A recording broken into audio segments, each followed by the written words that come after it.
You're listening to the Love and Lettuce podcast with Laura Lima, episode 121.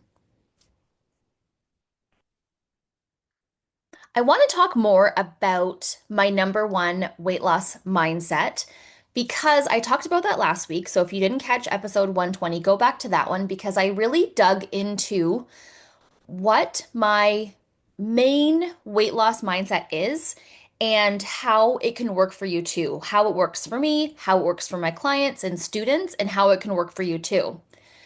But I got thinking over the weekend. I was like, you know what? That is the mindset, which is, spoiler alert, if you haven't heard that episode, it's okay if it's uncomfortable.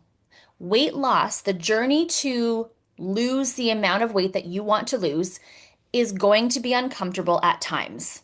And that's okay.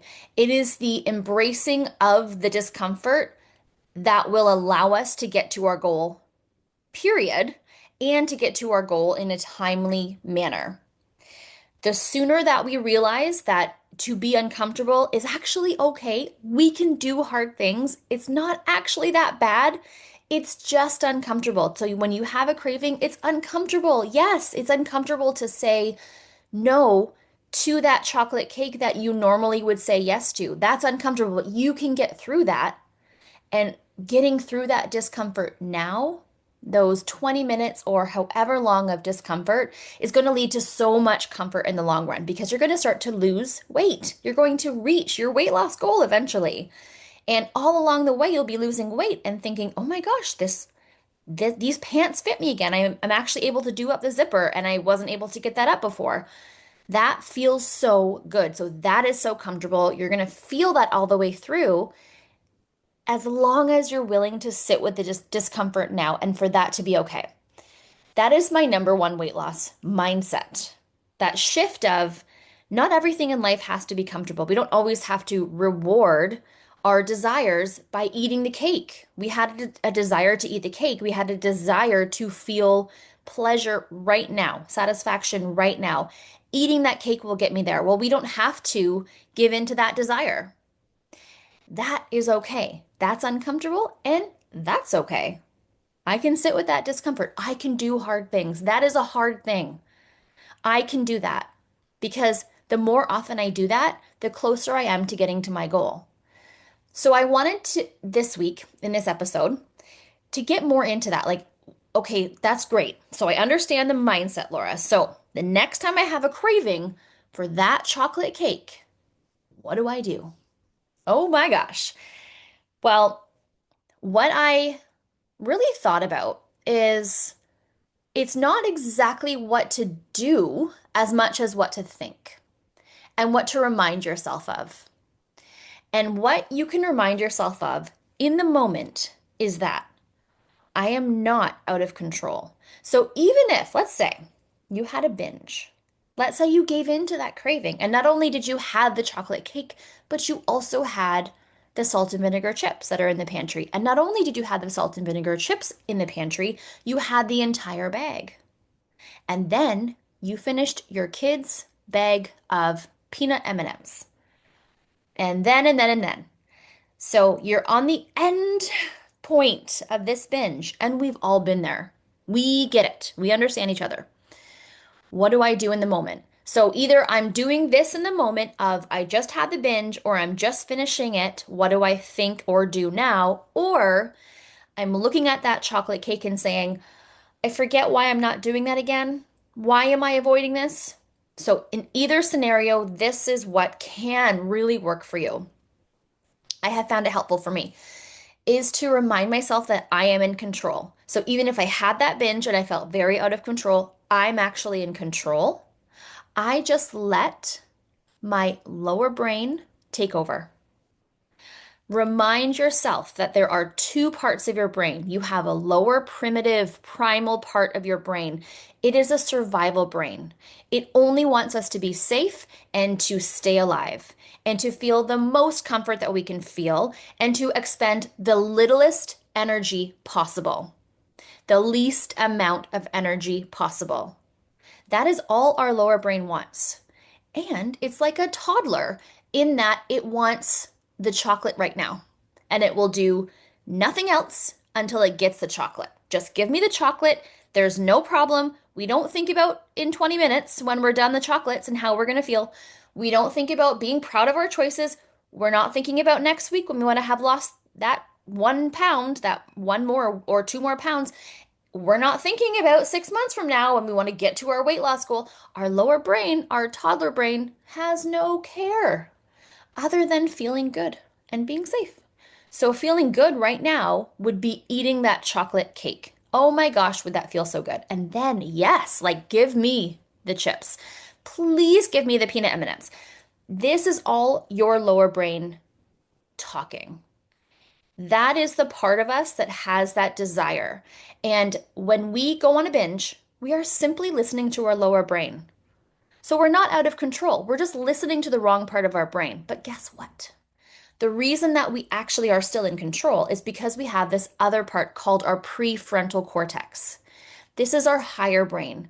This is the part of our brain that wants success for us in life. She thinks about long-term consequences. She thinks about our future. She thinks about our future self. She thinks because she thinks, let's not eat this chocolate cake right now because she knows we will feel super stuffed after. And she knows that that's going to lead to more cravings because now you're feeding it to your body and your body says, I want more and more and more. She knows that eating that food will feel good now, and it will, no matter what, but that it's going to feel really crappy in 20 minutes when we're done. And we're like, what did we just do? Why did we just eat it again? Why did we just quote unquote give in again? She knows that next week we won't be at our goal. In fact, we probably gained 1 or 2 pounds this week because we kept on giving into these cravings. She knows that in 6 months, we have a goal of, let's say, 25 pounds lost, 50 pounds lost. She knows we're not going to get there if we eat this cake now. But what do we do in the moment? And what did we do during that binge? We just ignored her. We said, okay, cool.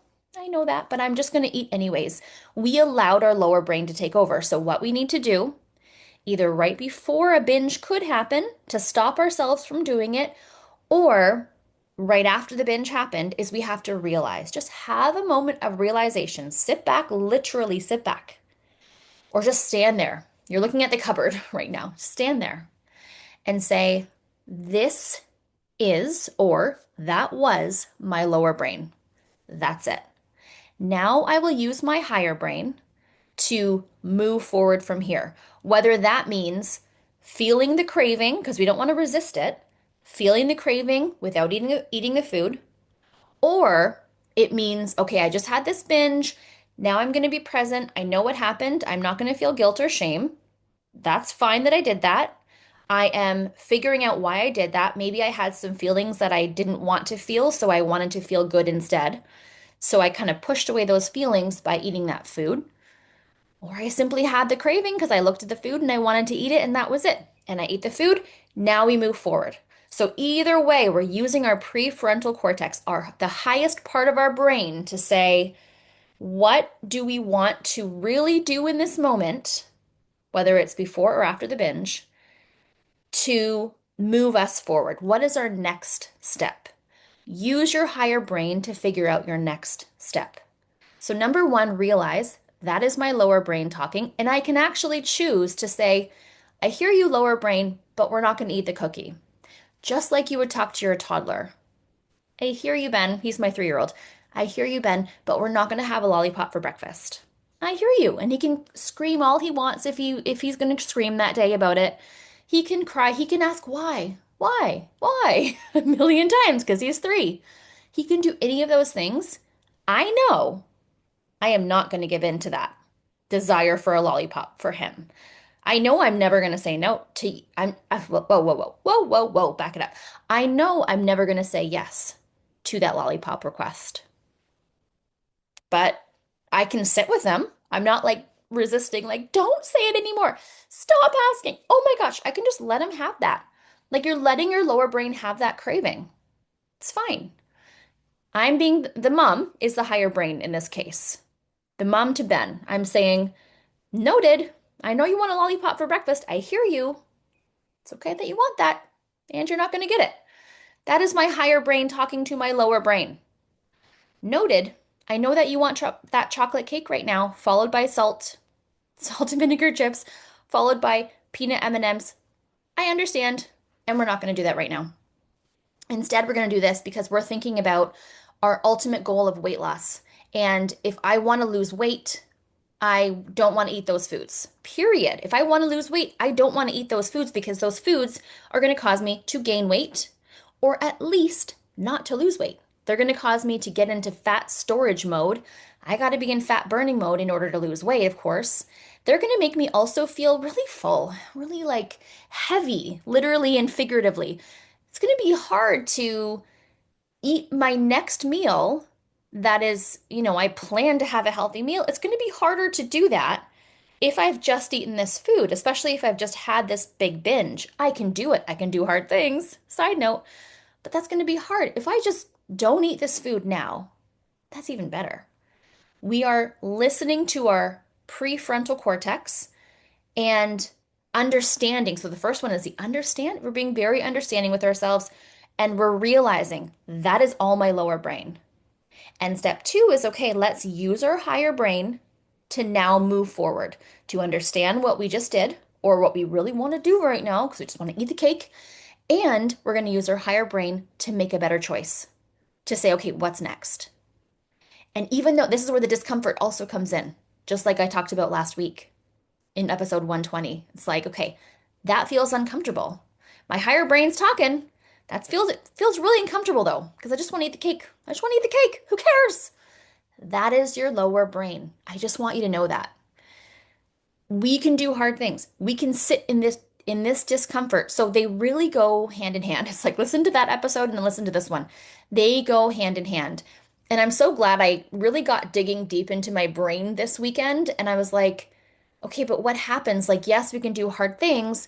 What happens after we did binge? What happens after, I know all these things in my head, like, okay, I know what I should do. I know I'm capable of doing hard things and feeling discomfort, but what happens if I do the binge? What now? Or what happens if I know all these things, but I still want to just eat this food? Then I want you to recognize, okay, that's your lower brain talking. You have a choice. You are not out of control. You are 100% in control because you also have a higher brain and she can take over. So allow her to take over and experience the discomfort and the hardness of it because it can be, and move forward. And then experience a mega comfort because you get so much comfort from doing the hard thing in the moment, from feeling that discomfort in the moment. I just want to eat the cake and I'm not doing it. We get so much reward from that because we have so much comfort for so long after that because we're reaching our goals, we're feeling better, we're feeling more confident, we're actually becoming healthier, and we're feeling healthier. We're looking healthier from the inside. Our skin is more glowing. Our pants are fitting better. We are feeling so much better. We are reaching our goals. That is all so comfortable. Will there be times? No, yes. I said no because I'm thinking of ahead of in my brain. What I was going to say no to was, is it all uphill from here? No, it's not. We will go up and down, but all the while we are getting higher and higher and higher, closer to our goal. And yes, it does become easier the more that you choose not to give in to that urge. It becomes easier. The more you do that, it actually becomes easier to make that choice of not giving in again and again and again. The more that you give in, the easier that becomes. Your brain gets the reward. It just becomes this habit.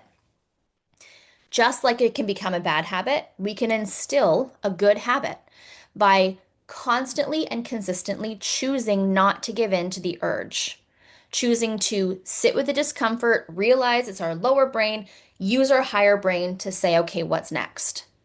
And that becomes easier and easier because we're actually creating new neural pathways in our brain every time we make this new choice and every time we take this new path.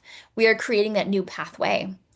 And it takes time to do that, but it becomes so much easier the more that we do it. I want to know what happens to you the next time that you either give into a craving, what do you do based on what you just heard?